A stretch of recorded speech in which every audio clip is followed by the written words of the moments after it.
daawadayaal kusoo dhawaada calansida media fadlan haddii aan ugu cusubtahay subscribe saaro gambeelka furo daawararkii ugu dambeeyey fanaanka caanka ah ee Qadar Keyow oo lagu xiray dalka Itoobiya ayaa waxaa kasoo baxaya faahfaahin dheeraad ah isla markaasina dadka qaabkii loo xiray iyo waxyaabaha lagu haysto ayaa iminka waxaa soo farageliyay wasaaradda arrimaha dibadda ee dalkeena Soomaaliya isla markaasina la doonayo sababta lagu xiray sidoo kale waxaa la sheegay in maxkamad la soo taagi doono dadka qaar ayaa meelaha wareejinaya in siyaabo kala duwan loo duwan hase ahaatee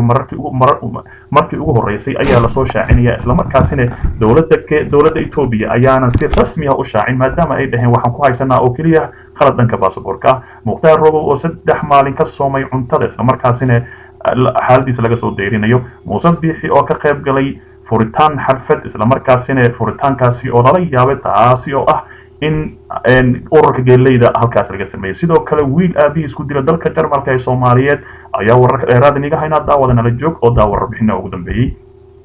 wararka soo baxaya ayaa sheegaya in fanaanka Qadar Ibrahim Qadar Keyow lagu xiray magaalada Addis Ababa ee dalka Itoobiya laanta socdaalkii jinsiyadaha ee dalka Itoobiya ayaa la sheegay in Qadar Keyow ay ka qabteen garoonka diyaaradaha magaalada Addis Ababa ee xarunta dalka Itoobiya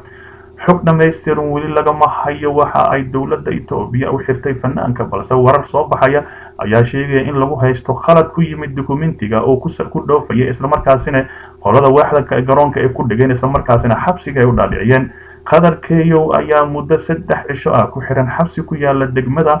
degmada Garji ee magaalada Addis Ababa isla markaasina halkaas lagu hayo wararka aan ka helayno xariga fanaanka waxay intaasi ku darayaan in maalmahan soo socda la soo taagi doono maxkamadda waxaana loo qabtay qareenadii difaaci lahaa isla markaasina la doonayay in xaqiisa loo soo dhiciyo maadaama waxyaabaha lagu qabtay asiga oo shuqul ku lahayn isla markaasina ay tahay wax iska basiid ah waxaa xusid mudan in 3 cisho ee uu xirnaa dowladda Itoobiya aan la soo taagin wax maxkamad ah sidoo kale weli lama shaacin waqtiga rasmiga ah ee la soo taagi doono balse ilo ku dhow ayaa sheegaya in dowladdu qorsheynayso in lagu maxkamadeeyo Qadar magaalada Addis Ababa ee xarunta dalkaas Itoobiya wasaaradda arrimaha dibadda ee Soomaaliya ayaa hadda wado dadaaladii lagu ogaanayo sababta loo xiray Qadar si degdeg ahna loo sii dayn lahaa maadaama iminka ay faragelisay wasaaradda arrimaha dibadda ee dalkeena Soomaaliya taasi oo soo bandhigi doonta saacadaha soo socda waxyaabaha rasmiga ah ee lagu xiray iyo in fanaankaas si weyn loo deeyo oo dad badan taageero leh safiirka Soomaaliya u fadhiya magaalada Addis Ababa ninka lagu magacaabo Cabdixakiim Xaaji Cumar Cami ayaa sheegay inay ku howlan yihiin si deynta Qadar Keyow isla markaasina baraha bulshada qaarkood lagu shaacinayo in sababo kale lagu qabtay hase ahaatee fanaanka ayaa iminka waxaa la rajaynayaa in arrintiisa la soo gabagabeeyo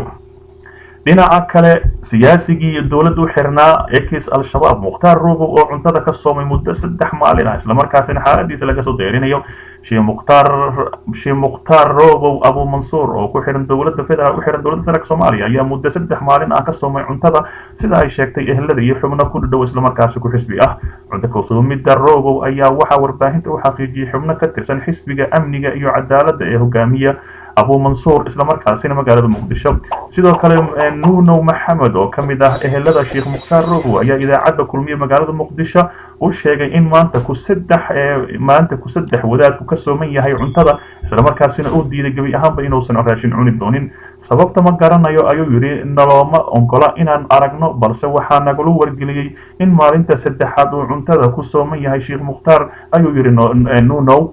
Nuno oo kamid ah ehelada Mukhtaar iyo sidoo kale la weydiiyay halka uu Robow hadda ku xiran yahay ayaa ninkaasi waxa uu xiran yahay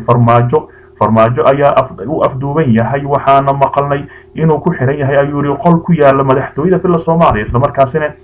gabi ahaan baan loo ogolaan in la soo booqdo xubno ka tirsan filla Soomaaliya warbaahinta la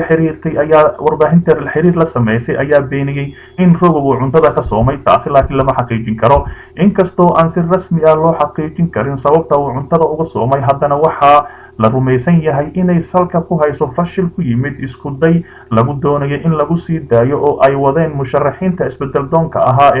ee doorashadii Koonfur Galbeed iyo xubno ka tirsan IGAD oo ku sugan magaalada Muqdisho ee caasimadda dalka Soomaaliya musharaxiintii isbedel doonka ahaa ee u tanaasulay Mukhtaar Robow waqtigii doorashada ee Koonfur Galbeed ayaa u tagay gudoomiyaha golaha shacabka Maxamed Mursal Sheikh Cabdiraxmaan waxaana loo diiday inay la kulmaan Robow taasina wagaashaanka lagu daruuray sida ay sheegeen xubno ka tirsan xisbiga Robow ee xubnaha IGAD ka socdo ayaa ballan qaaday inay bixin doonaan dhammaan diyada dadkii lagu laayay baydhabo 2018 waqtigii loo soo xiray Robo waxaana madaxweynaha koonfur galbeed Cabdicasiis Laftagareen si hordhac ah loogu wareejiyay diyadii ilaa iyo 4 qof oo kamid ah dadkii lagu laayay magaalada Baydhabo sanadkii la soo dhaafay sanadkii 2018 balse arrintaasi ayaa waxaa ka hor yimid beesha Robo musharaxiinta isbedel doonka iyo xisbi amniga cadaaladda oo doonaysay in marka hore la soo daayo Robo kadibna si wadajir ah loogu shaqeeyo bixinta diyada dadka ku dhintay banaanbaxyadii ka dhacay Baydhabo 2018 looga soo horjeeday xariga Mukhtaar Robo dowladda Soomaaliya ayaa ku adkaysatay inaan la sii deynin Mukhtaar Robo balse ay xubnaha igad kala shaqeyn doonaan bixinta diyada dadkii la laayay taasoo keentay inuu cuntada ka soomo Robo muddo 3 maalin ah sida loo sheegay warbaahinta Dhaqaar wixii warar ah ee ku soo kordho arrintan kala soco calansida media fadlan nagu tixnaaw dhinaca kale madaxweynaha Somaliland Muuse Biixi Cabdi oo ka qayb galay munaasabad lagu daahfurayo urur cusub oo la yaab leh madaxweynaha Somaliland mudane Muuse Biixi Cabdi ayaa wehelinaya xubno kamid ah golihiisa wasiirada ayaa ka qayb galay munaasabad lagu daahfurayo urur cusub oo geeleyda Somaliland oo lagu qabtay deegaanka Garbis oo ka tirsan gobolka Madoorijeex wuxuu yiri waxaana ugu horeyntii halkaasi ka hadlay gudoomiyaha ururka geelayaasha Mustafa Cali Ducaale oo xusay ahmiyadda ujeedada uu aasay ururka isagoo ku dheeraday qiimaha ay leedahay caanaha geelka wuxuuna sheegay in maanta adduunyada kale ay fahantay faa'iidada ku jirta caanaha geela urur ahaana ay doonayaan inay dibadda u dhoofiyaan caanaha geela marka ay dalka wada gaarsiiyaan ayuu yiri waxaa sidoo kale halkaasi ka hadlay wasiirada wasaaradda xanaanada xoolaha iyo horumarinta kalluumaysiga warfaafinta dhaqanka iyo wacyigelinta iyo horumarinta beeraha oo dhammaantood xusay qiimaha uu leeyahay dhaqashada geela caanihiisuba waxaanay ballan qaadeen inay kala shaqeyn doonaan ururka sida bulshada loogu wacyigelin lahaa qiimaha geela uu leeyahay bulshada Soomaaliyeed ururkan oo ah mid cusub oo ka yaabiya dad badan ayaa noqonaya kii ugu horeeyay taariikhda oo noociisa lagu dhawaaqo deegaanada Soomaaliyeed ee degta sidaas sawirka ku aragtaanba madaxweyne Muuse Biixi ayaa iminka caanihiisa ku dhigan isla markaasina garka qoystay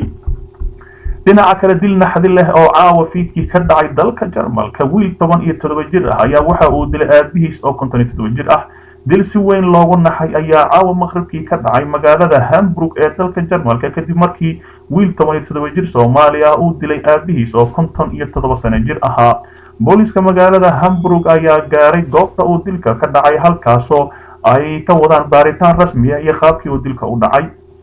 warbaahinta dalka Jarmalka qaarkood ayaa qoray in wiilka uu dilka aabihiis u adeegsaday toorey ama mindi sida u taqaanaanba Ahmed oo ah magaca wiilka dilay aabihiis ayaa la sheegay inay gacanta ku hayaan booliiska xabsigana ayaa loo taxaabay maadaama halkaasi oo dhib weyn ka dhacay sidoo kale ma cadda sababta wiilkan Soomaaliga ah ee ku xambaartay inuu nafta dhaafsiiyo aabihiis la noolaa magaciisana la oran jiray Nuur Faarax Xuseen wiilkan oo aabihiis muddo la noolaa isla markaasina uu soo geliyay ilaa haddana waxaan la ogeyn waxa ay isku qabteen sidaasina uu toorey ku dilay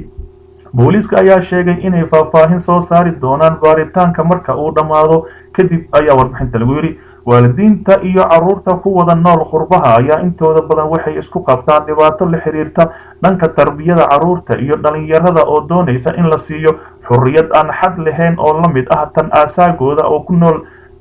asaagooda ku nool dalka ay joogaan isla markaasina waxa ay doonayaan in tarbiyada Soomaaliyeed ay ka weecdaan ay ka mid noqdaan sida wadamada ay ku nool yihiin gaalada ah inay xurriyadaas u kala helaan laakiin waalidiinta ayaa ka diido oo isla markaasina dhaqanka Soomaaliya iyo diintiina inay haysataan sida ayaana isku fahmi laayihiin ciyaalkii qurbaha joogay iyo odayaashii dalka dibadiisa ku sugnaa halka naga daawanaysaan waa calansida media fadlan nala joog subscribe saar gombeelka furo oo daawo wararkii ugu dambeeyay xasaasiya